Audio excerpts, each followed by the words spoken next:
Cuffs and Collars, my name is Alyssa, and today I'm going to teach you how to tie a half Windsor knot. So you're going to start with the narrow end about halfway down the length of the wide end.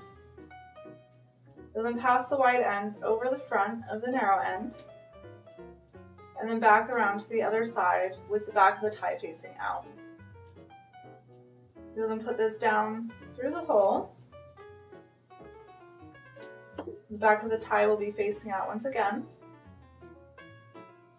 You'll then pass this over the front and then bring it back up through the hole. You'll then put this through the front of the tie.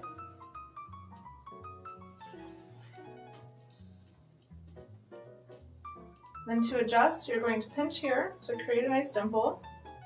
Take a hold of the back of the tie, pull this down and push this up at the same time.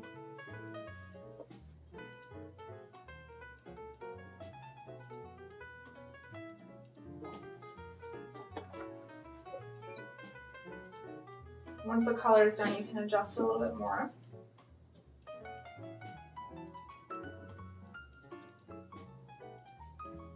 And there you have your half Windsor knot.